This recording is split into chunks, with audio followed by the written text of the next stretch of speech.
So Solus told the truth about the gods. You heard? It's bad, Varric. If you'd seen Demeter's Crossing. The team needs to act fast. And it can't do that with me leading from a bed. You've got to take point on this. I can't do what you do. I've barely been holding it together in the short time you've been out. You don't need to do what I do. You just need to get it done. Rook, when I put this team together, what did I look for? A detective to find the Dreadwolf, and a scout to get us the lay of the land. Exactly the people he'd expect me to recruit. Disciplined, predictable. And then there's you. Remember when we first met, kid? I watched you pick apart an entire Antam patrol in Treviso. They outnumbered you 20 to 1. They were overconfident. I took advantage. Which no one else did. Crows didn't appreciate the heat it brought down, but you've got a knack, kid. For what? Finding a way through the wildest shit I've ever seen. With a plan that no one expects. On the best day of his life, Solus wouldn't see you coming, Rook. And don't worry. I'll still be here to talk if you need me.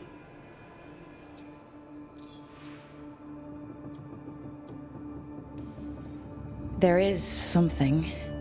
Did Nev tell you about me talking to Solus and the Fade? I had some good arguments with Chuckles back in the day. I can't imagine being stuck with him in my head. But how are you feeling about it?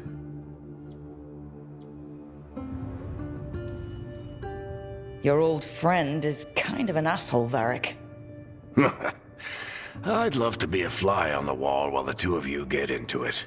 Solus fought a rebellion against Elgar'nan and Gillenane. He didn't want to be a god. But he's also a lot older and more powerful than any of us. He looks at us like we're toddlers. So how do I deal with him? Well, act like you're as smart as he is, and he'll be insufferable.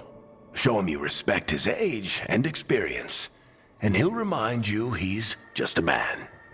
Honestly, pick whichever of those pisses you off less.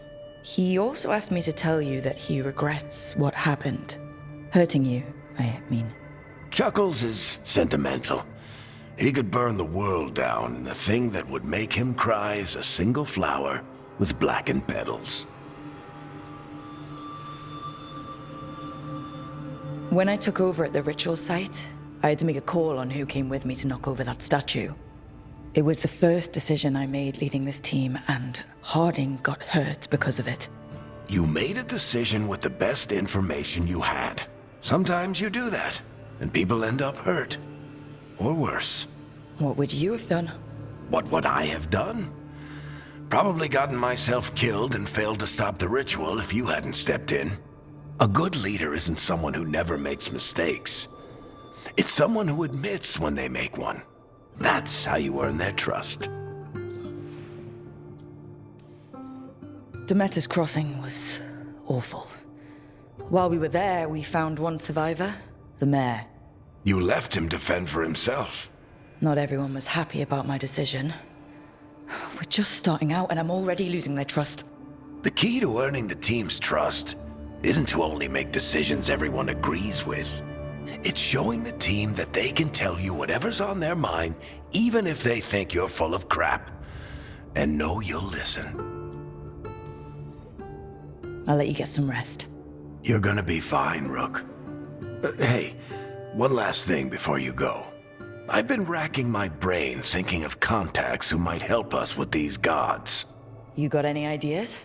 Nothing. But being a leader isn't about having all the answers yourself. It's about knowing who does. Nev has connections to a whole world that Harding and I barely know. Might be worth talking to her. Will do. Thanks, Varric. Anytime.